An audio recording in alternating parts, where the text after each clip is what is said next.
Have you ever been in a situation where you have been called for advice and someone they ask you, how you should deal or how they should deal with the matter or how they should proceed with the matter. And you turn around and you give them the sound advice based off the experience that you've had in life. And mind you, this is not going to benefit you at all. Okay. This is not a situation as to where you are to gain anything whatsoever by the actions that they take. But they came to you, and because they perceived you to be someone that is wise in a particular area. And it's always based on, I would like to think that it's based on them peering into your life and examining the fruit in the particular area in which they want sound direction and advice in. And then they receive the information, they claim or they state to you that it's great information. They have no further questions or they don't disagree with anything that you've stated. They thank you for the information and then they turn around and do nothing with the information. Sometimes you may call up and ask them the question, or you may wait to see, the fruit come the pass of them moving on your statements. I say this to say there's very few people in this world that can move on a word, meaning that when they hear something that is going to benefit them, that is going to help them take it to the next level in life, often not most people, and it's an unfortunate thing, they cannot move on the word, whether it's because of doubt, fear, apprehension. Well, sometimes people are just looking for people to tell them what they want to hear. They don't truly want any kind of knowledge, wisdom, understanding, direction. They just want to hear what they want to hear. They want somebody that's going to tell them what they want to hear.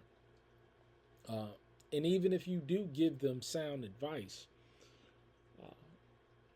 these people more often than not, they don't have the ability to move on a word. I mean, growing up, and I'm going to tell you the power behind moving on a word. I've said over and over again, one of the people that poured into me and one of my mentors growing up was a commissioner of the Department of Youth Services, and his name was Alfred B. Curtis Jr. And I have the, you see that? You see that? And you see his signature right there? This was me, and this is one of my first jobs uh, for the Department of Youth Services in New York City. Okay? Alfred B. Curtis Jr. That's his signature right there. And if you see in that picture, I had braids. And I used to come to the office when he promoted me to the commissioner's office to work as the commissioner's assistant. Um, he commended me on the suits. He commended me on the suits and ties because back then, 16, 17 years old, wearing suits and ties, especially at high school.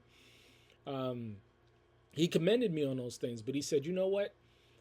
It'd be just so good if you just cut your hair.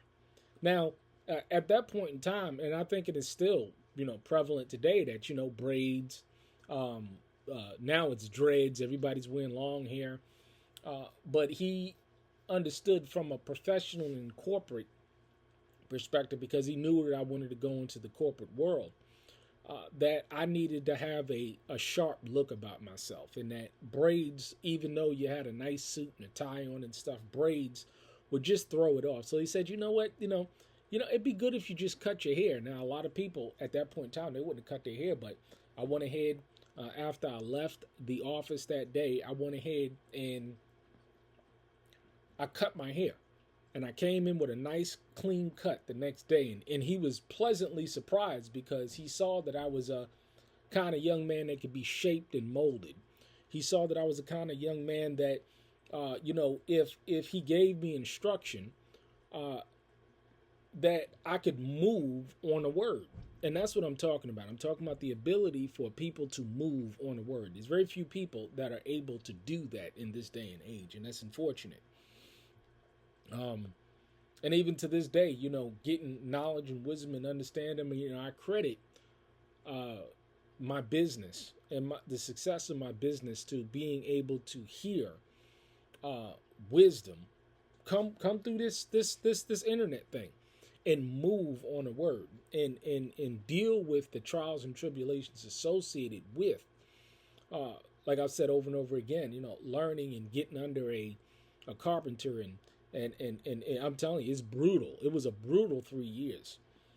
But being able to move on a word and receive the knowledge and wisdom and then act on it, it's a very powerful thing because what it does to the people who are giving the wisdom and knowledge, it makes them want to pour into you more. It gives them a sense of relief and confidence, and a sense of pride in knowing that you as a person, when they speak, when they give you sound wisdom, that you are able to move on a word.